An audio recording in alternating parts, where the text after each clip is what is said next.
Welcome, everybody. My name is Joe Volman. On behalf of my co-chair of the Life Sciences Group, Andy Merkin, and my fellow colleagues who are participating and involved in this event from both our corporate and IP groups, I want to welcome everyone to this webinar that we're doing, this CEO Forum. As you're going to see, we have a great group of panelists and a couple of great speakers who are going to do some introductory remarks for us. So I think we put together a really good diverse panel from a few different disciplines within life sciences that you're going to hear from, and we hope you really enjoy it. I'll just talk a little bit about the Burns & Levinson Life Sciences practice, which Andy and I co-chair. We are a very diverse group. In the corporate department, we represent literally startups all the way up to public and large private companies. We do work with venture-backed companies, both on the company side as well as the investor side, representing seed and venture funds in investments in life sciences companies. We represent private equity firms that have portfolio companies in life sciences and represent companies that are backed by private equity firms or venture backed. And then we do public offerings and securities work for public life sciences companies, both IPOs and secondary offerings, as well as M&A transactions and going private transactions. So it's been a very interesting year, as you'll hear from some of the CEOs, both on financing and M&A. We're still thankfully busy in a number of areas and have done a number of interesting and exciting transactions. So it's been a nice year for us, and it's been especially busy this fall, finishing up some really nice transactions. And actually, the investment banker you're going to hear from, David Schechner from JMP, we just closed a deal together, so maybe he'll mention that. But it was a really wonderful one for us, and one that was a big splash within their industry. So without further ado, I'll just give you the quick lineup, and then what we're going to do is have each of the presenters and panelists essentially introduce themselves, and then go down the line. So why don't I first turn it over to my co-chair, Andy Merkin. Well, thanks, Joe, and hi, everybody. It's nice to see everybody, and actually we can see everybody on this format, which is terrific. Just to add one thing to what Joe said, which was a great overview of our practice, which is that I think everybody in the life sciences industry knows that more so than any other industry, it takes a village. I know that's a little bit cliche, but it really does. And we find this industry, Joe, myself, Richard Emmons, who you'll be hearing from shortly, and the rest of our life science practice to be very, very collaborative. It's not competitive. Obviously, companies are trying to reach similar goals in slightly different ways, but it's not that same competitive cutthroat day to day like you have in other industries, because ultimately everybody's really rowing towards the same goal. And that's one of the reasons that we enjoy working in it so long. Today's forum is one of those ways that we like to help those in our network take advantage of that in terms of bringing people together, collaborating, giving people a chance to meet. And in this case, hearing some good overviews of what's happening in the banking world, in the IP world, and then ultimately from our CEOs who are from three very different companies, different sizes, different stages, different specialties within the life sciences. So with that, I will turn it over to David Schechner and ask him to enlighten us as to what's going on in the investment banking world. Thank you to Burns & Levinson for inviting me here today. I'm David Schechner with JMP Securities. I've been a banker for over 20 years. Much more than 20 years, and have done close to 150 equity or M&A transactions in the biotech or healthcare space over the past 10 years, and a lot more transactions if you go back to the beginnings of my career. I'm going to share some slides here to just give you a quick overview. It's easy during this period of time to have everybody rowing in the same place, because despite all the craziness that's going on in the world, it happens that on the financing markets and on the M&A markets, everything is going well in the healthcare space. So to just start with, for those of you who are know JMP as well, we've done over $42 billion worth of IPOs and $100 billion worth of follow-ons and hundreds of strategic advisories over the past 10 years or so. More importantly, though, let's start with just how the financing markets are. And I'm happy to share these slides with anybody who would like them after this event. This is follow-ons, and obviously the people who are doing the most follow-ons are the biotech. And you can sort of see here that right now, in just 2020 year to date, there's been close to 40 to 50 billion dollars of follow-ons. But the important thing here to note, and I'm going to try to just add a couple of interesting facts, because the message is everything is good right now. Go raise money if you want money. Go merge if you want to do a merger. Is that deals over 500 million are prevalent this year. Over $12 billion have been raised by deals over 500 million in the follow-on market. Probably for most of you on this that are participating in this gathering, IPOs is possibly more interesting. And this is the healthcare IPO market. The gray boxes are biotech, obviously, who do the most. But then you can see that medtech has picked up over the past 3 years. And that is the light blue boxes that are in the middle, and then services is the black. I think the key thing to note here is, one, that the value of IPOs, meaning that the dollar amounts raised has been increasing by almost 40% on a compounded growth basis. And 2020 is an outstanding year compared to 2019 and 2018.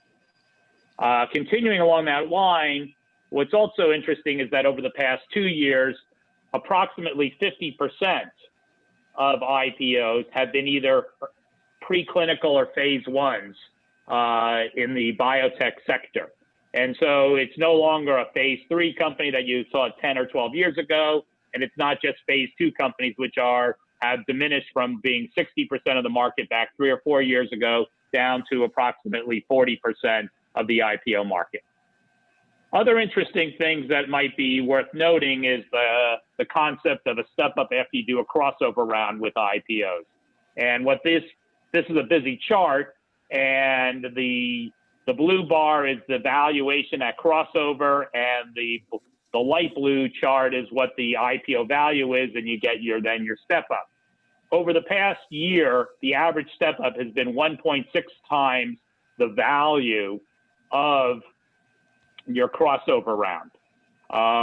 Whereas the last 15 or 20 deals, you can sort of see that the circles have been a little bit below that line. So it's starting to trend downwards, not a lot. It's at 1.4 really for the average for the past 20 deals, but it has come down a little bit, but not significantly. This used to be closer to 1 or 1.1 about 3 years ago.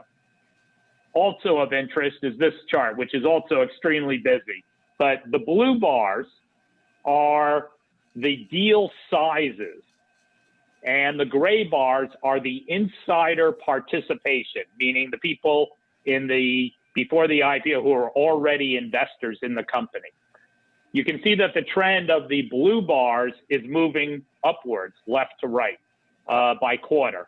And that means is that deal sizes have been increasing for IPOs. Interesting that, back on the left-hand side, you can see that they were at 50 to 70 and used to be, you're going to put on the cover $80 million, and that's just what you do. Now, if you're not having an IPO size that's over 100 or 125 million, you're considered small in this market. At the same time, insider participation still remains high. It used to be 0 to 20% back for about 5 or 6 years ago. Then it sort of started going to around 30 to 40%. Now, for the past, let's say period of time, it has been trending around 30 or 40%. But recently, in the past 2 quarters, it started going back down to 20%. But you still can't get an IPO done in most cases without significant insider participation that's greater than 20 or 25%. Things that are novel for this year are SPACs, special purpose acquisition corporations. And we do a lot of these as well at JMP.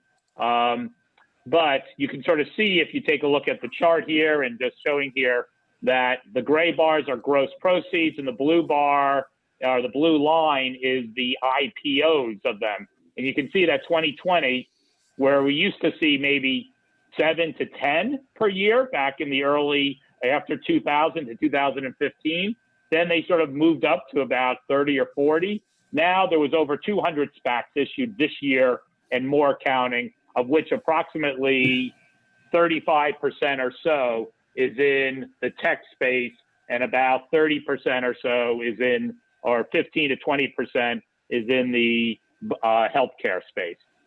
And these are just some of the names of companies. But if you take a look, that in the SPACs, and this is the most novel thing for this year, I think, is that a SPAC where a company goes public, it's a fund of money, then it merges with a private company usually. In this case, you sort of see that we now see people like Fidelity or Deerfield or RTW, all blue chip investors sponsoring SPACs, whereas before it used to be just a retail investment. And finally, the M&A side, where I spend a lot of my time on, and am very grateful to Burns & Levinson and Joe for the excellent work that they did on a very large transaction that we announced, selling a company called GA Foods to Warburg that we closed yesterday. You can sort of see here that the M&A, while overall over the past several years has been growing slightly, it's down this year, and most people would say, oh, is there a problem? There really isn't a problem. It's still a very vibrant market, and all the large pharmas are active. They're making bids. It just happens that a lot of companies are choosing to raise money and remain independent than go sell themselves at this time. I think there's a lot of pent-up demand on the healthcare M&A side, and I think that we'll see a lot more in 2021. And one thing to note, besides on the medtech side, where we know that a lot of the large medtech companies are looking to acquire things in dental and others, on the biotech side, the large pharmaceutical companies are at a 10-year low for drugs in development that are mid to late stage. And so I think that it's just a matter of time before they either increase the prices they're willing to pay, or that if the financing markets hold up or settle down to a normalized level, then we'll see more of the biotech companies choosing to exit through M&A. I'm happy to take any questions, but that's all I prepared for today. Thank you, David. Actually, Stephen Goodman did pose a question. Stephen, how you doing? Actually, what I'd like to do, though, is if we can hold questions until the end. We do have a great full program today, and want to make sure we can stick to our time frame. If we've got time at the end for questions, absolutely. And on that note, certainly please feel free to use the chat and actually submit questions. So we will take them as we can. David, just one quick comment. It's amazing how the size and scope of these deals have changed so dramatically in the over 20 years also that I've been practicing. We've certainly come a long way. I'd now like to ask Richard Emmons, one of our IP partners, and as we corporate folks say, always one of the smartest guys in the room, to tell us a little bit what's going on in the IP world. So as Andy indicated, I'm Richard Emmons. I'm a partner in the IP group here at Burns & Levinson. Being a patent attorney is sort of a second career for me. I did a 17-year stint as an academic researcher. First as a graduate student at Washington University in St. Louis. I was a developmental biologist for about 8 years. And then I transitioned on to studying epigenetic research as a postdoctoral fellowship at the Harvard Medical School. And so as patent attorneys, what we really do is operate at the intersection of technology and the law, and we help clients to protect their innovative and inventive materials. So we have a great IP group here at Burns & Levinson. We've got over 30 professionals in the group, and we cover all technology areas ranging from life sciences to medical device, to mechanical engineering, to electrical engineering and computer sciences. So if you need any help in that area, we are happy to be there for you. And Obviously, as patent attorneys, a big part of what we do is we prepare and file patent applications to protect the innovative material of our clients. But it's also important to know that, as you are all well aware, many corporate valuations these days hinge on the underlying assets of intellectual property that the company has. So a big thing that we do also is in mergers and acquisitions, we help to assess the strength of the underlying IP of a company that's being acquired to better assess any risks or pitfalls that might persist with respect to freedom to operate, as well as to help value the deal. So without further ado, I just am going to briefly touch on 2 points. One has to do with the diagnostic space, which is a big one in 2020 with everything that's going on with COVID. And then I've got a sort of a fun thought experiment looking at prognostications from the past. So if you can go to the next slide.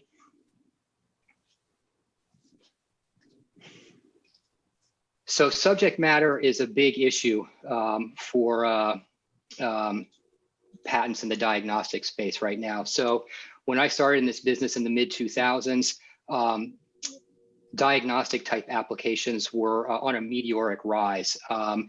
And unfortunately, in 2012, with the Prometheus case and resulting case line, the Supreme Court basically excluded certain patent subject matter from eligibility, and these included laws of natures and natural phenomenon.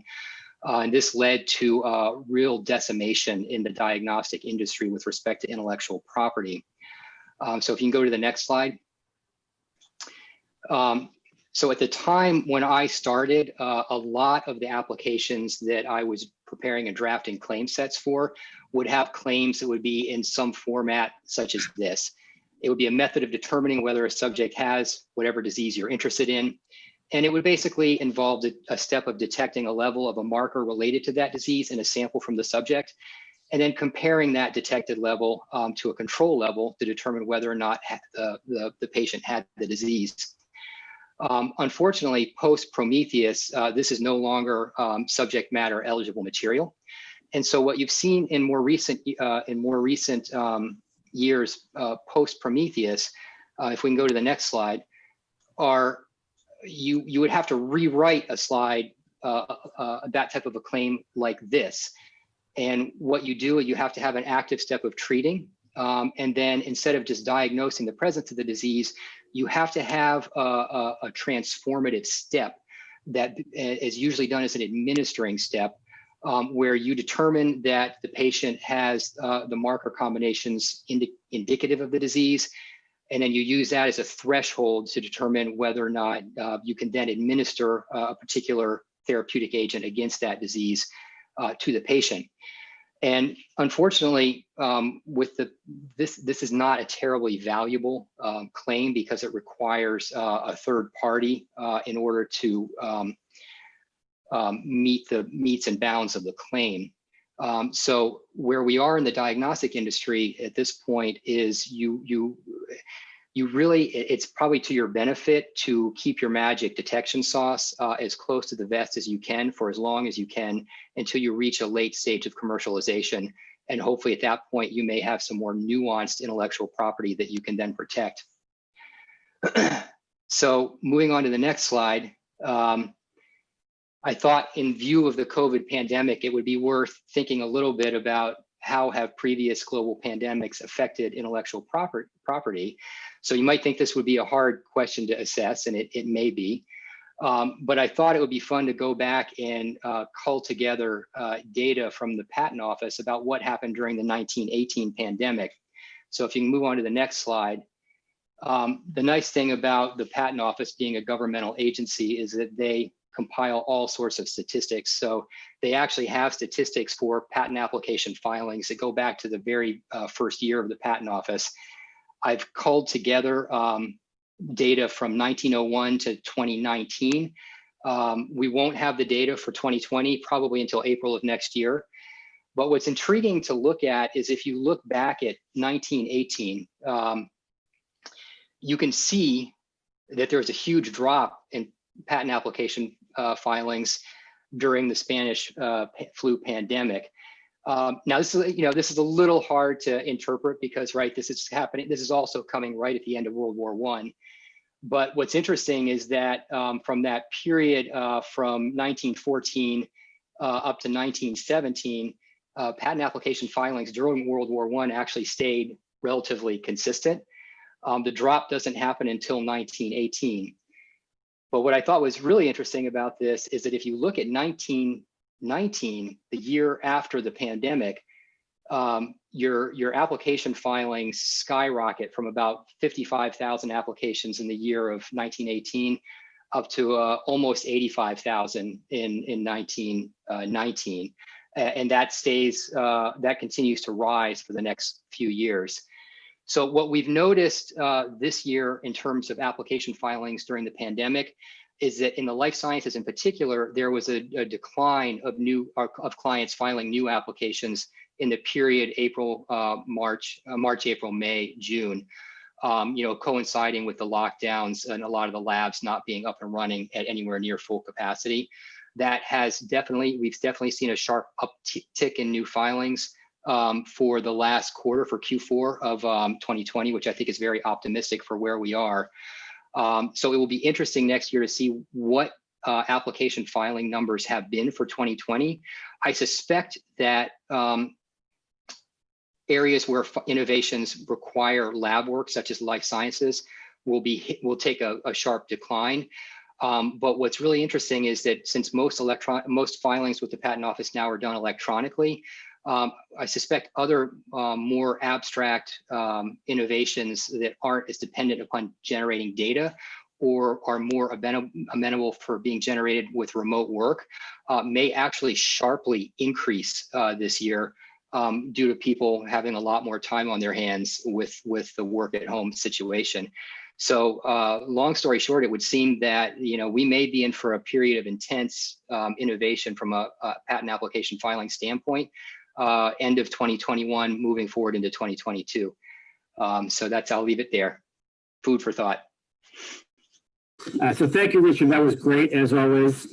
Always learn something new when I work with you on something. And just to add one point to the collaboration comment I made earlier, when as a firm about a year and a half ago, we moved 5 blocks down the street from Summer Street to High Street, we put our corporate and our IP groups not only on the same floor, but literally next to each other, one corporate, one IP, one corporate and IP. And that's because we really do, also in the tech space, but particularly in the life sciences, work hand in hand, day to day, on client matters, on transactions, on patent strategy and corporate strategy.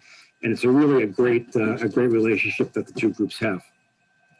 Now to move along to our speakers, and I'd like to ask each of our 3 speakers to introduce themselves to the audience, tell a little bit about yourselves, about your companies, what you're focusing on, how the companies have grown. And to kick this off, I'll ask Erika Smith to tell us a little bit about herself. Great. Can you hear me okay? Yes. All right. No mute problems yet. So hi, it's great to be here. I'm Erika Smith. I'm the CEO of Renetics Bio, which is a privately held company in New Haven, Connecticut. We are a clinical stage company that is working on in the CNS area and neurology with technology that's been spun out of Yale. And I really love the fact that we're bringing the diversity of subject experts together as part of this conversation. My background actually is in biomedical and electrical engineering, and whoever knew that I'd be in the biotech side of the stage kind of at this point in my career. But I did start, I have spent about 30 years in industry in diagnostics, devices, and therapeutics. And then the last half of my career has primarily been in investing before starting as the CEO of this company. I managed a number of life sciences funds, again, kind of across the healthcare area, from healthcare IT, diagnostics, and sort of all of the above. I managed a fund with Johnson & Johnson for money for a number of years, really kind of that critical stage, first capital in, coming out of university. So I've spent a lot of time working with, early stage researchers trying to get their story right and making sure they had capital to advance. I worked before starting in my current role at Yale. I was managing the Blavatnik Fund for Innovation which is a $25 million fund. Again, sort of the same concept behind that is, can we put early capital into some really exciting science and make it happen and advance it to other stages? So that's been, an incredible part of the journey. And when I was at Yale, I had the opportunity to run across the technology that I'm now leading, and just said, this is it. I'm going to quit my day job. I've, kind of been on the other side of the table for many years. This has the opportunity to be absolutely groundbreaking, the work that we're doing and the opportunity. So I have been with the company a little over 3 years right now, taking it from preclinical. We've just completed our phase 1, and we are initiating phase 2 very, very shortly. So I will represent the biotech and speak to the other areas as needed going forward. So thank you for including me. Great, Erika, thank you. And also you bring a real diversity of experience in terms of all different elements of the industry, which I think is great for our audience today. Our second speaker, Brian Ennis. Brian, would you like to tell us a little bit about yourselves and BTR? Sure, happy to do so. So I'm Brian Ennis. I'm CEO here at BTR. We're a Boston-based privately held company, and we're a specialty provider to the life sciences industry in the areas of technology compliance. So within life sciences and healthcare, all the regulated systems that companies use, this is the software you use to run a manufacturing facility or to run clinical trials or to run post-market surveillance and safety. All of that software and technology needs to be certified or accredited for compliance, right? Making sure it's in compliance with FDA and other healthcare agency regulation. So we specialize with the industry in that area. The really cool thing about it is that over the last 5 years, the industry's made this huge transition from on-premise software legacy technologies into the cloud. So we've helped over 250 life sciences companies to date, ranging from 2-person startups all the way to global giants like Lilly or Gilead, take old systems and move them onto new platforms. It's an exciting opportunity for us, I think, to really kind of get into with these companies and partner on, how they're leveraging technology to bring products to market faster, get a better understanding of how the industry is really leveraging new technologies within these regulated areas. Because a lot of what this technology is doing is taking existing business problems or existing business processes and automating them, right? Bringing it into the cloud, bringing it out to new platforms. So this is something I've done my whole career, spent 20 years in the space. Started as a data center, an early Microsoft partner.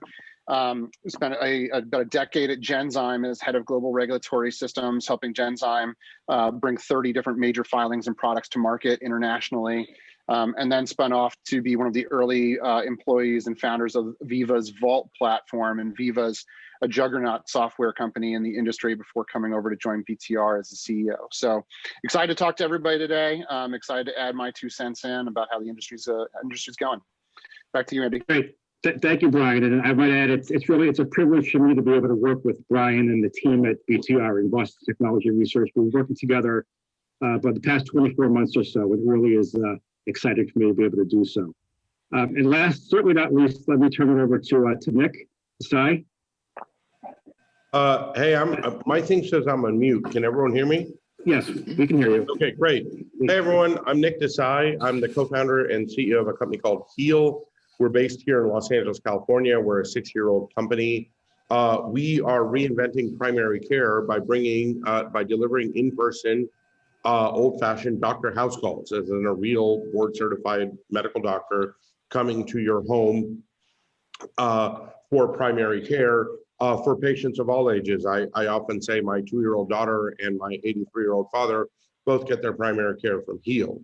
We've grown now, we're in 8 markets, 8 states around the country. We've delivered over 250,000 doctor house calls, and we've evolved the platform to be what we call truly omnimodal care. So we want to be your doctor, and we don't want you to have to think about where you access us, as in we are where you are. If you want us in your home, we're in your home. If you want us on your phone, we're a tap away for video. If you don't want to even think about us, but you want us to take care of your health, we have a real-time remote monitoring platform for chronic disease patients.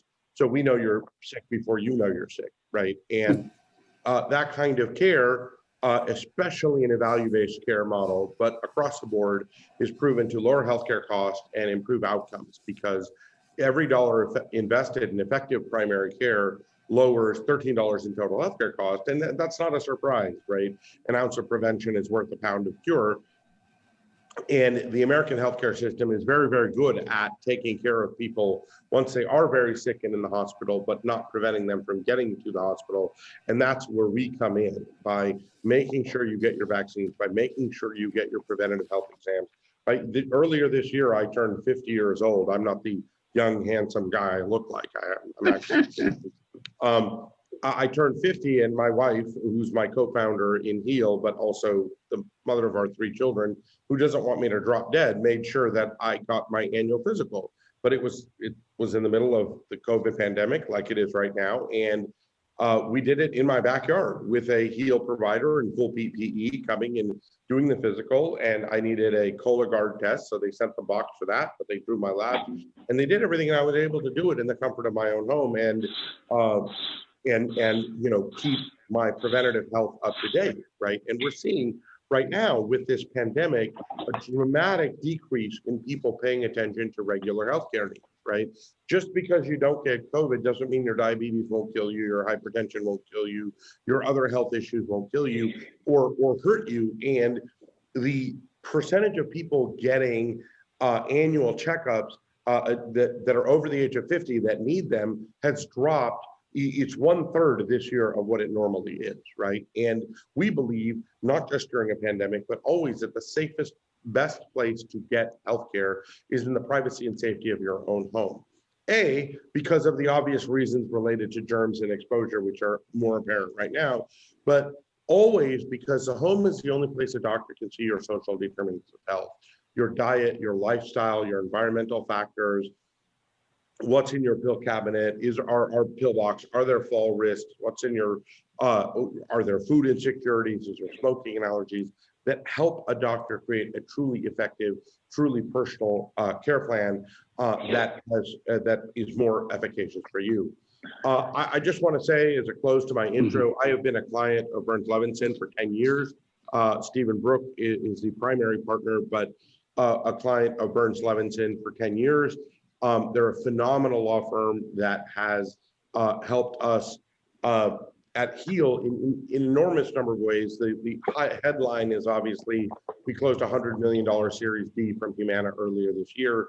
But whether you are looking at the rapid change of regulatory environment, in the last 2 years alone, Medicare has allowed remote monitoring for the first time. Medicare has allowed house calls to all Medicare patients for the first time. Now we're talking about the distribution of a COVID vaccine, right? Or you're talking about the block and tackle corporate stuff that is required to get money out of a company like Humana. They're a phenomenal asset, a friend and a partner to everything that we do, and we're grateful to have them, and I'm excited to be here. Great, Nick. Thank you very much. We very much appreciate that, and we're thrilled to have you as well. So why don't we now jump into some questions for our CEOs? And Nick, I'm actually going to pose the first one to you as a good transition to the background you were just giving. Looking back to the beginning of the pandemic, how has the pandemic impacted your core business, and if applicable, to your capital raising, licensing, and M&A activities? And what strategic decisions have you made throughout different phases of the pandemic? Yeah, so look, this is a question I get almost every time I'm on any public forum, is how has the pandemic affected our business? Because we are a telehealth and alternative location care provider, which we want to make your primary location, which is your home. The first thing I want to say is that the pandemic is not a business opportunity. It's a global and national tragedy, right? We're approaching 300,000 dead Americans, 15 million infected. People are losing their livelihoods, and leaving aside any political views, this thing has been mishandled. And now we're at the, hopefully at the 5-yard line from some very effective vaccines. So I always want to keep that in mind, because people dying is not a business opportunity. But I distinctly remember it was about a year ago, it was just under a year ago, last December, between Christmas and New Year's, I was sitting in Mammoth, California. It's a ski resort with my wife and kids. And we're watching the news after a day of skiing, and my wife said, this thing is coming here and it's going to be back, right? And it's the benefit of having a doctor as my co-founder, as my wife.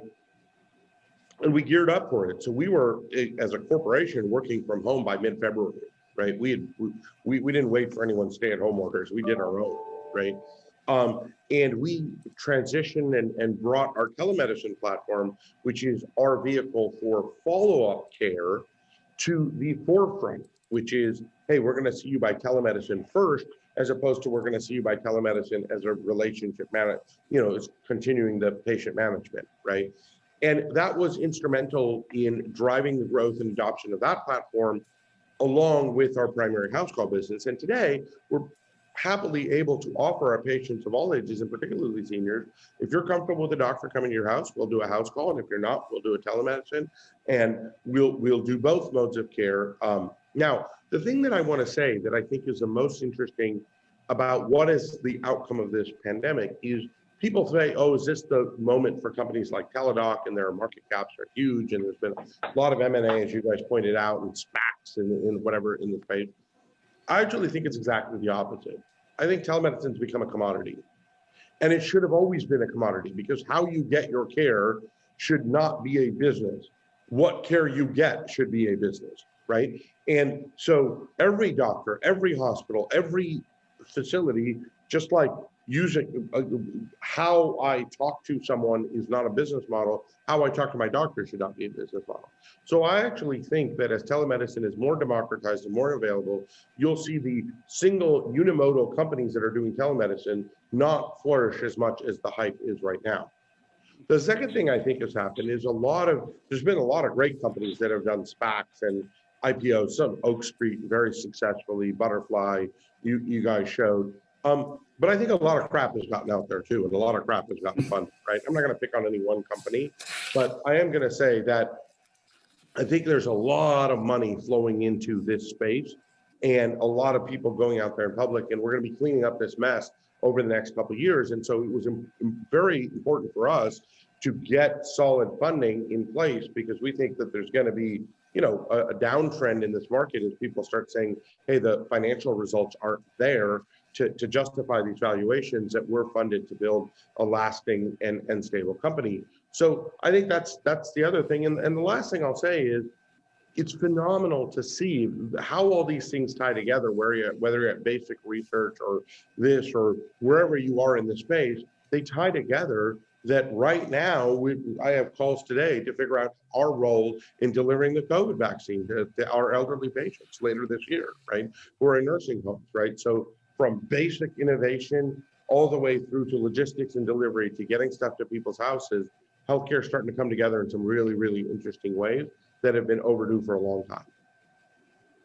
Oh, thank you, Dick. That's a great characterization and good understanding for us. Brian or Erika, anything you'd like to add about sort of the high level question of how has the pandemic been impacting your day-to-day business? Well, I have a question for Nick, actually. So Nick, I mean, given that your business has had some, let's say, governmental restrictions placed on it historically, right? So we're talking about interstate operations for physicians licensing, or at least even funding for telehealth reimbursement, right? Do you feel like the emergency authorization that's been given towards to telehealth reimbursement and for cross-state practicing, do you see that as the new norm? Do you see regulators and the new administration really, making some substantive changes there that go beyond just this emergency status? Look, I think it's a really interesting question. It was one I was talking about with my wife over Thanksgiving. When we're married and we're co-founders, this is all we do is talk about work or our kids. Our kids are cute, and I'm happy to go to pictures of the kids at any point. You lose interest in me, but my wife is being a physician, less bullish on the interstate licensing lasting, right? Because there are states that are much more particular. I live in one of them, California. Some of you are in Massachusetts and New York, that are much more particular about licensing than Arkansas, for example, right? Again, I don't want to pick on a state. So she doesn't see that lasting. That'll remain to be seen. Our view has always been get our doctor licensed in the state. Even during this pandemic, we continue to do that. The other one about the emergency use about telehealth reimbursement, I think that's the tiger tasting the getting a taste of human blood, right? I don't think you can put that genie back in the bottle in this case. I think that this is a creature comfort, and the adoption rate and the people adopting it and the ability to impact healthcare for those who need it most, lower income, rural, less educated, socioeconomically disadvantaged, homebound, bedbound, whatever the case may be, through these mechanisms is only growing, it's only flourishing, right? And soon there'll be diagnostic capabilities and stuff. So I think that doesn't go away, right? I'm very bullish on that staying. Yeah, and so, I mean, but you made a comment before about, you know, that a lot of crap got funded, right? And in a prior life, I was an adjunct professor of telehealth at Pace University. I helped them start their graduate program there. And we were working with a number of hospitals and hospital networks that had, you know, kind of cobbled together technology, right, from their existing platforms or small providers. And, you know, they struggled with the reimbursement problem, right, which I think, you know, limited their investment. But now that that's gone, I mean, do you see, you know, that new providers will help commoditize this kind of technology and kind of get more hospitals on board with, I guess you could say, interoperable telehealth frameworks? Or do you think that patients are still going to have to struggle with lots of different types of solutions, some of which may just actually suck? Yeah, so to me, the most insane thing about healthcare is a lack of interoperability, right? Mm-hmm. It causes problems that we could talk about for the next 6 days and not be done with them. And a couple of weeks ago, our car got stolen off our driveway. They actually found it yesterday with some heroin dealer living in it. So we don't really want it back, but we left the key in the car and the car got stolen off the driveway. And it happened to be the day before my wife's birthday. And I went online, found a car I wanted, put in my information, and later that afternoon, a car was delivered to my house.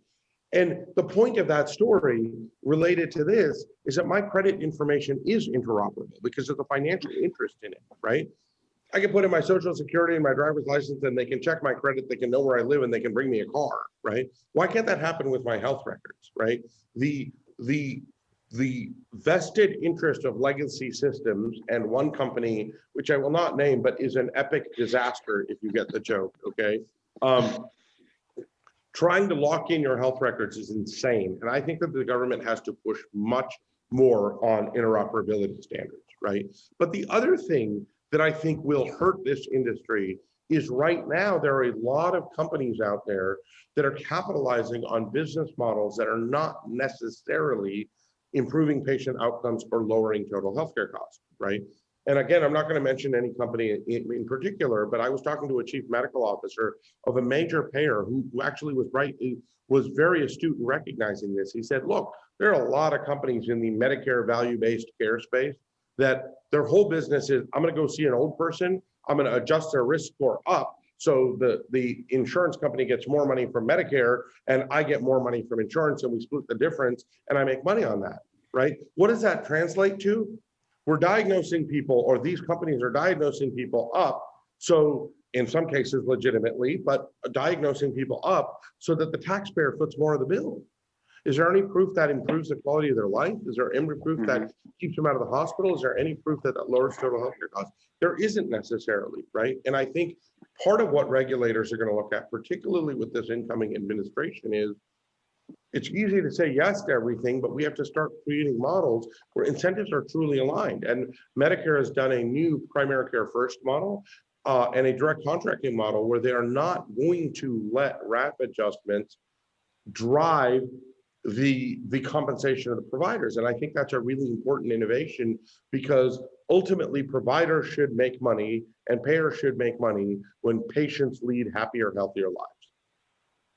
Well, maybe I'll jump in because I think this is, I think that we're laying really important groundwork about things that are changing on the healthcare IT and the you know, that side of things. And I would you know, reflect back that as well. Even on the biotech industry, there's been sort of this ground shift that's happened, at least, you know, where I saw somewhere that biotech and pharma was like ranked lower than tobacco producers at one point for the whole country. You know, the respect that was given to the pharma industry, you know, for the value given was quite low.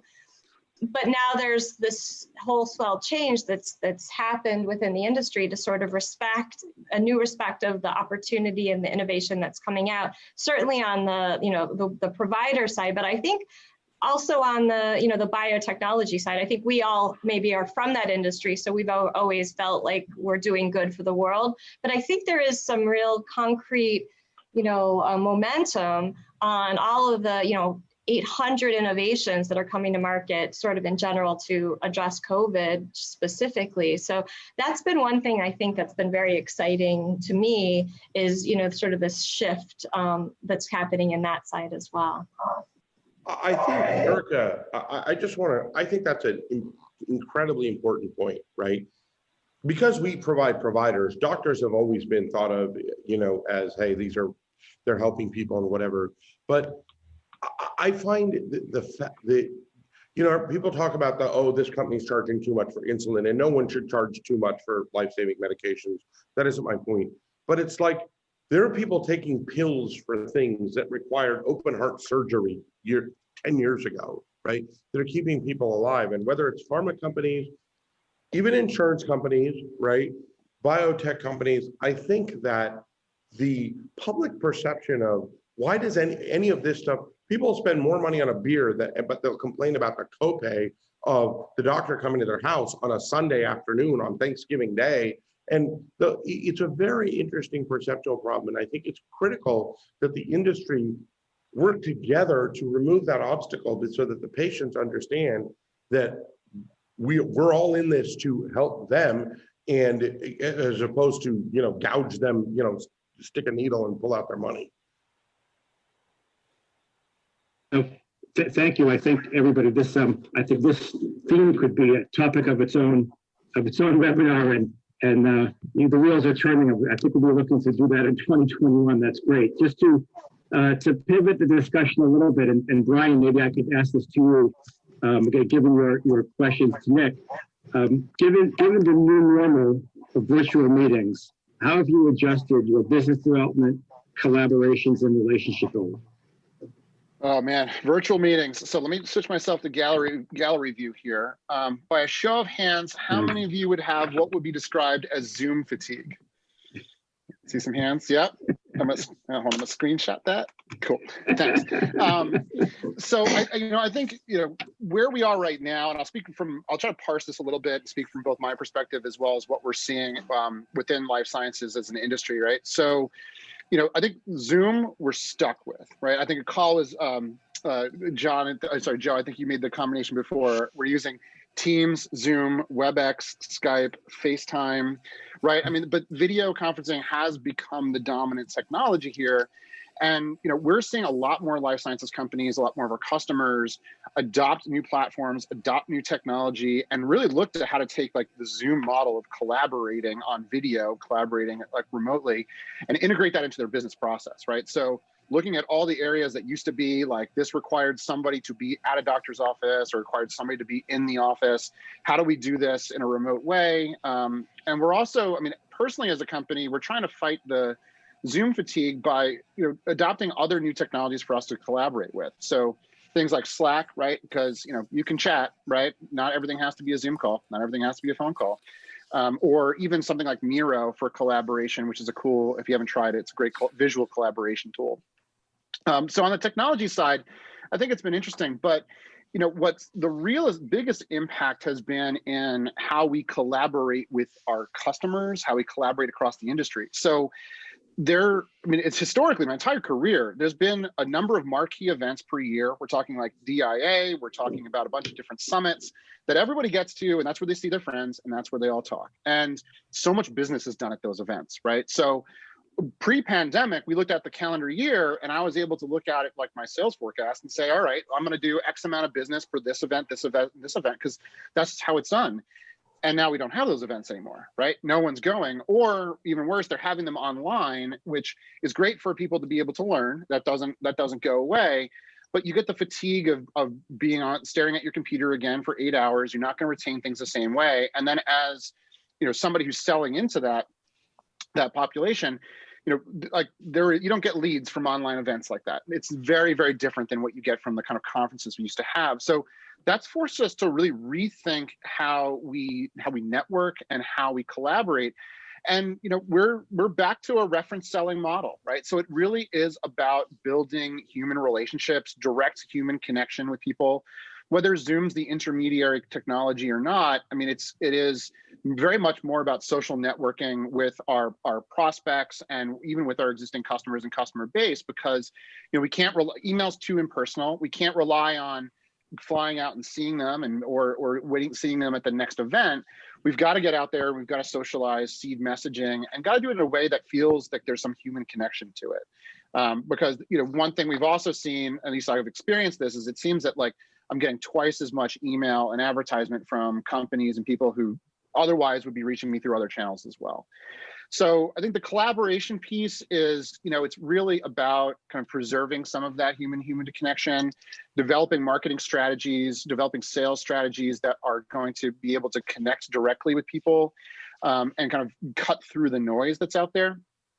The business development side, that's also something that we're seeing a bit of a sea change, right? So there is tons of money out there. And as a company that's raising right now, there's a lot of investors that we're being networked to that have never invested in life sciences before, but now it's a safer, hot area to look into. And we see that kind of the ramifications of that even within our customer base, right? So from a business development perspective, like I'm trying to focus on what I can understand, right? So there's a lot of uncertainty out there. There's a lot of volatility in certain areas. But there are certain emerging themes that are really clear. One is, the movement to mobile health and telehealth. So what Nick's doing, what other companies are doing, there's definitely an interest there. That's definitely a sea change. It's a technology that's been incubating for a while. It is not going away. And it's not just about how we interact with patients. It's also how we interact with drug companies and how we run clinical trials. So there's a concept of decentralized clinical trials where you're using things like telehealth and local healthcare providers to be able to run a clinical trial. Like that's the future, right? It's not all going to be done in big cities and big hospital networks. So we're seeing more and more companies start to come up that have good funding, whether it be coming from a large pharma who's looking at them as a prospective target for M&A or as part of their portfolio through a licensing deal. We're seeing, these small companies come up with really, really cool therapies. And that's really what we're focusing on now. So, we're not looking at like the big giants to say like, hey, I'm going to go after Pfizer. And that's Pfizer is a feeding frenzy. What we're really interested in and what we're most excited about is all of these like emerging companies that are coming in with good funding and good leadership teams who actually have really cool therapies, right? So everything from like, cures to blindness, personalized genetic health, some really interesting specialized cancer cures that are coming up. I mean, we won't see these things for like 5 to 10 years, but I mean, the science and the work that's being doing right now is super exciting, but to collaborate and to connect to these people, right? Like we have to, it's much more about social networking now for us than ever before. If I could also just cross to the three of you, follow up on one of those points, which is you talked about how obviously the virtual world is impacting those elements of your business. How has it been impacting your employee base in terms of engagement and mentoring, all these things that we never thought of really until we stopped seeing each other live? How has that been impacting your businesses and what strategies do you have to try to address them? I mean, I can speak for my company. I would say it didn't shift us as much as one would think. We had a virtual model in general where we would come together once a week and connect. So we were really well set up to kind of adjust and to transfer over. I think probably the hardest part now is, we're coming into holiday season where people connect, we connect with families and sort of this relationship building that's so important. It's not just the business transaction; it's the building of those stronger relationships. And I'm looking for other ways to kind of connect with people. And again, it may have to be through Zoom, but in a more personal way. And so that's something that I know we're actively looking at. For us, it's had a pretty significant impact. I'll say what I'll sort of describe it as when we first went into lockdown. There wasn't a euphoria like work from home, but there was like everyone was, it's like when the star key player on the team gets injured and everyone else steps up. It was sort of like that. Like everyone was in it. Everyone was on the Zooms, everyone WebEx, we use WebEx, but everyone was on the WebEx, Zoom, whatever. They were doing their work. But we have a lot of younger, less, our call center people and patient support people. They're not, they're not doctors. They're not self-motivated many of the time. Some of them are phenomenal, but over time, we've seen a decrease in marginal productivity, an increase in sort of, hey, I didn't know I was doing that, that I think to Erika's point, that human connection that you feel when you're in a room together, when you walk down the hallway, when you have lunch together, that builds and bonds, and just the notion that I'm at a place of work, so I should be working, as opposed to I'm 23, making good money in my house, and weed is legal, right? I mean, I don't mean to draw the line that directly, but I can, where I'm working in my pajamas, personally, I've always been get ready, go someplace, sit there and work and wear work clothes and whatever. But I think it has had an impact that we do have to work to overcome and build the team back together and get people comfortable, get people re-engaged at that human level, which I think is critical to overall productivity. Yeah, it was pretty disruptive for us at first. I mean, not only was the tension high with people with their personal lives, worrying about family and friends and loved ones, but we shut down 2 offices, one here and one in Europe right away, and we're not going back. We're fully virtual now. But once we got, once we kind of stabilized and normalized, my focus was, on who's not engaging, right? So I've got, introverts and extroverts on the team. So the extroverts I'm not worried about, they're talking to me anyway. But I was worried about the people who are just not connecting, right? Or are going to hide in their sweatpants. Maybe they're stoned, but maybe they're just hiding in their sweatpants, getting work done. And so we kind of took one from our development team playbook, because we are already a tech company at heart. And so a number of the different teams have daily stand-ups, right? So they've got 15 minutes in the day. They all show up at the beginning of the day, and they just, they share cat pictures. They talk to each other. They talk about the day ahead, the work ahead. But it's an opportunity just to put some structure into their interaction, and which I think has been really, really important to help everybody feel connected, because it's, and it is for some of the teams, it's a daily activity. For other teams, it's once a week, but it does really help them keep focus, and that does help kind of get the job done and kind of keep productivity high. And then another thing I noticed was that, a lot of our collaboration was done like water cooler style. So, meetings, collaborations, hanging out in the conference room, certain amount of communications. And as I look back at our collaboration channels internally, like basically Slack, I noticed that there was a certain amount of formality to it, right? Very, very businessy, very kind of very get the job done, very solid. And so, we made a conscious effort from the top to really encourage people to be more comfortable and more collaborative using those channels. So it's like a little less formal, a little more fun, a little bit more funny, right? We've what we're trying to do is we're trying to just make sure that, the people who may feel a little less comfortable communicating in front of everybody, that there's a little less pressure on them, right? And that's kind of helping keep everybody engaged, because you can't hire a company of all extroverts. So it's been interesting, very, very interesting. Andy, I have a question. Yep. I'm Anthony McKinney. I work with Burns & Levinson. We're a startup, and we're raising money. And one of the things that I found is that there are some venture capital groups that will only invest if they know the company. All right. And it's kind of a problem if you're not going around to their offices and getting to know the investor, all right? So now here we're in the Zoom world, and you don't meet people face to face in person. You only meet with them on Zoom.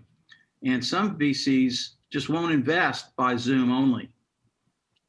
So how are your firms that you guys know, like Joe, how are your companies bringing in VCs where they never actually meet in person with their investors?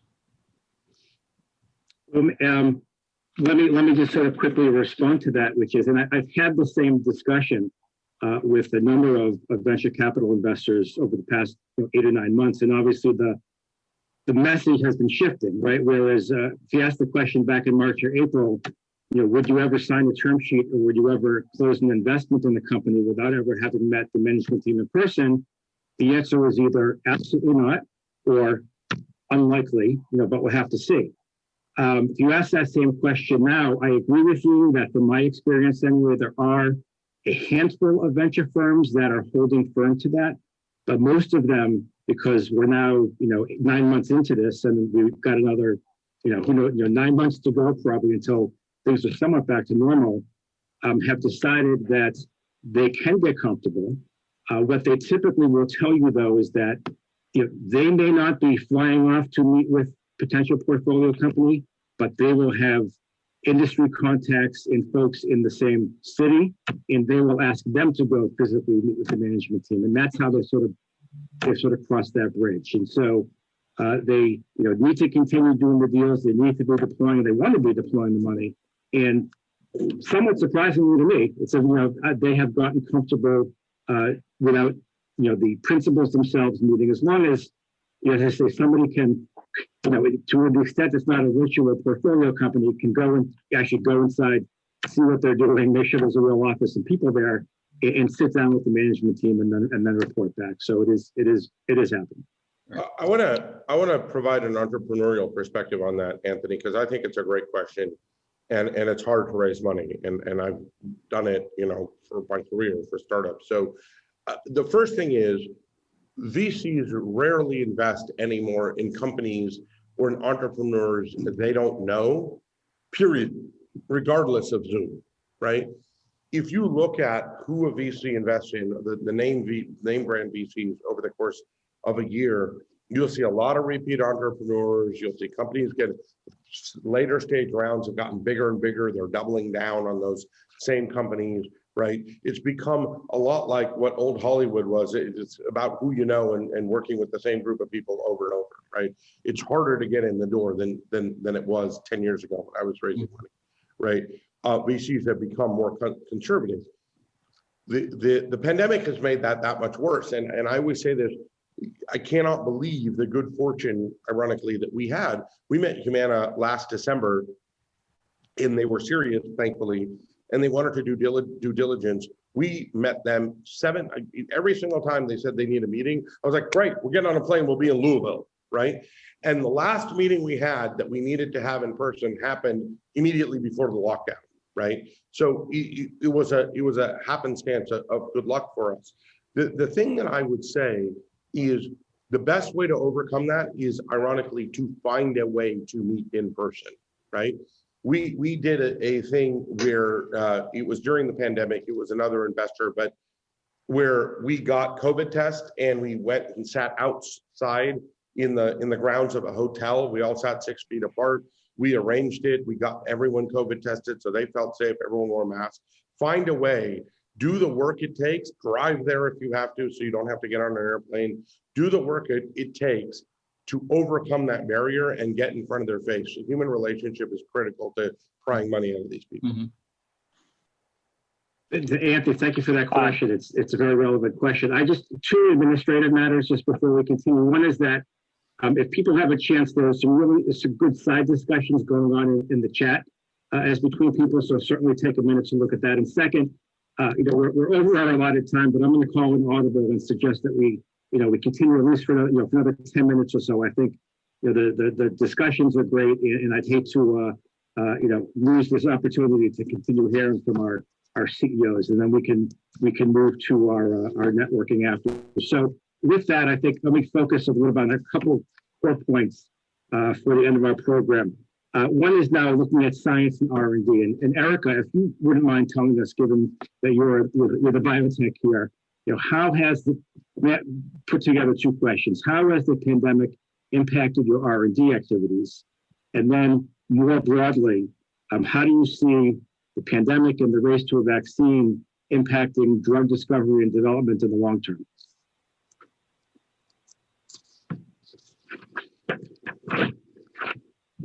So as I mentioned that's a great question. As mentioned when we got started, we're a clinical stage company. We have some preclinical assets, but our primary focus has been on our phase 1 first in human study.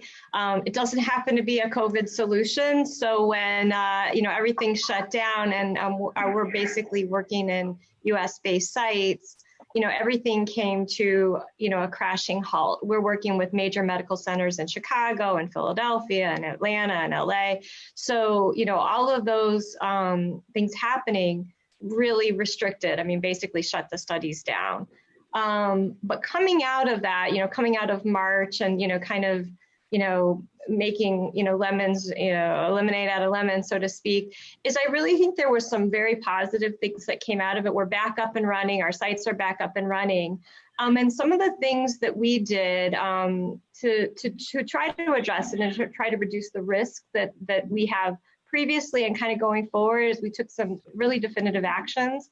The first is we got a patient advocacy group. We're working with people with spinal cord injury who may have been worried to go in to participate in our study. So we actually built out our patient advocacy group to try to make sure we had really frontline information about, what people might be concerned about in regards to recruiting and coming in and so on and so forth. Also leadership within those organizations. So that's been really an important part of our approach going forward.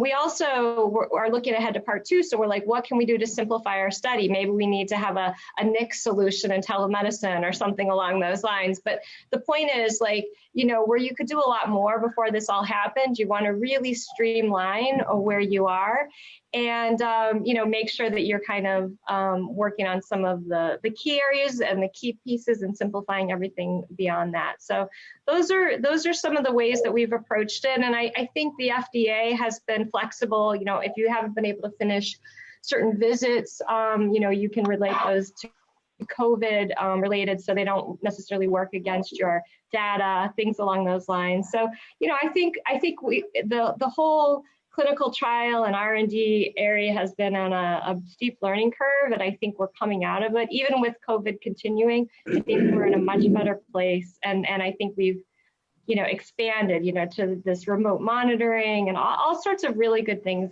I think, overall have come out of the challenge. Terrific. And I'd like to wrap up maybe also by sort of condensing 2 questions into one, but looking ahead, right? Because we've heard a lot now about the opportunity, particularly from Brian and Nick, but also from Erika about the plus to what's been happening and the opportunities that they've seen. So I just want to ask all 3 of you, and I have to hear, from each of you a little bit, in spite of all the challenges that we have with COVID, what opportunities are you seeing moving forward? And also with our change in administration in January, from a sort of global perspective, what would you like the new administration to focus on? I could jump in and Sure. finish it and then turn it over. So I'm going to just switch it a little bit because there was a lot of other stuff that happened beyond COVID, George Floyd and all sorts of, terrible, terrible things with diversity. And I think that there's such a focus on that right now. I'm just incredibly optimistic about the opportunity because we all have talked about having diversity really encourages innovation, and you need that. You need different viewpoints and different perspectives. And I think having the country kind of more aware and being able to sort of all the, actions are being taken from various organizations to really start to change that. So I'm actually, again, very bullish on what's going to be happening going forward. And I think that, the new administration and all of the momentum that hopefully will continue from this year will continue to strengthen that area. Right, thank you for that perspective. My view is just to pick up where Erika left off is, first of all, I'm glad there is a new administration coming in so I don't have to move to Canada because I was ready to get the hell out. But seriously, I think 2 things. One, we are hearing for the first time a concerted effort from payers, from everyone around health equity and health equality of access, right? So how does George Floyd tie into a healthcare discussion? Equality, right?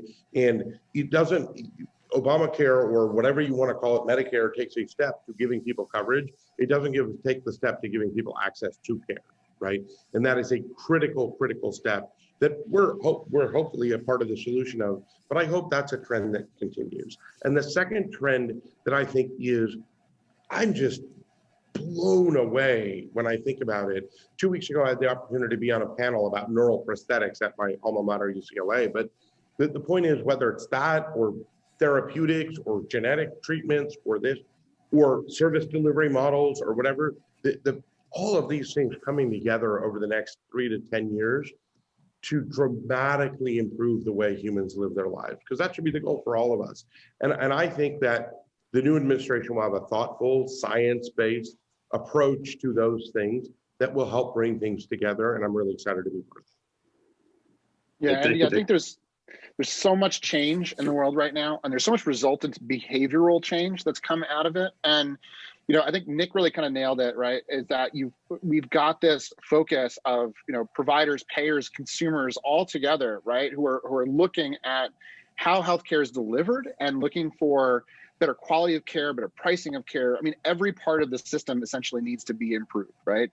And as a prediction, right? So America, or the world at large, is learning a lot about how drugs are developed and a lot about how drugs are approved and brought to market right now. What they're about to learn is how post-market surveillance works, right? And how safety is monitored for these therapies as they get to the market.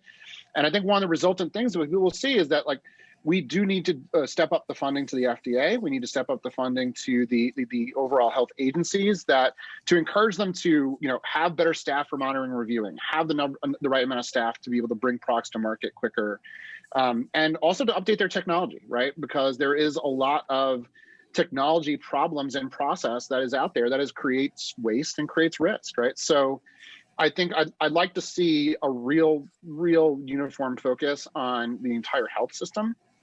Not just who pays, but also especially how it's delivered and how it's accessed. And I think that the economy is still going to struggle really for the next 12 months. So I think that we definitely need support for small businesses, kind of across the board, PPP round 2, if you ask me, because and there isn't any area that isn't impacted about it, no matter how lucky or unlucky you are, right? So great, thank you so much. Joe, before I just turn it over to you, I'd like to just apologize to those who have posted some really great chat questions that we couldn't get to the questions directly. But as I said, there have been some responses coming from other participants. And certainly reach out to any of us at Burns & Levinson, after this, if you'd like to try to connect directly with one of the 3 speakers on the questions. I'm sure they'd be happy to spend a couple of minutes responding and having a dialogue on that. And with that, I will turn it back over to Joe. Great. Well, really awesome. Thank you so much. First of all, our presenters, David, really the state of the market was really helpful and interesting. And Richard, your historical look at patents and what we do really was excellent. And our panelists, as Andy said, just a really lively, great discussion. I wish we had more time because there's a lot of things that I think you all have shared with us that we'd love to take a deeper dive into. And, I'll just say we're really lucky at Burns & Levinson. We have such an amazing group of clients and partners that we work with that are doing such cutting edge things in the areas of science and technology. And as you see, I think what really is great for us is that we really try to show that we care about our clients' success. And, you hear, thanks, Nick, for the shout out to Steve. I know that I walk the hallways and talk to Steve all the time. And, he really cares about the success of Nick's business and really, toils over it. And David and I on that deal we're in the trenches with, and I know he's worked with Brian. And so we're really just so fortunate. We really love our work that our clients are doing. And we enjoy the relationships that we build with them and what we're helping them do. So thank you all for being a part of this great program. And we were a little ambitious, 2 speakers and 3 panelists, but I think we were able to somehow get it. And I think what we'll do, just with the 15 minutes or so we had allotted, for those of you who can stick around, we will divide you up into one set of breakout rooms. You'll get a little notification. You click on a link and you'll be in a breakout room with a handful or so of people that are participating here. If the speakers and panelists can stick around, that's great. If not, we totally understand and appreciate the time you've put in. But we want, after the breakout room, we'll be done. We won't come back together. So this is our opportunity to say thank you to everyone participating and everyone who showed up today, and look for more of these kinds of events that we'll be doing, as I think they're really terrific and really appreciate it.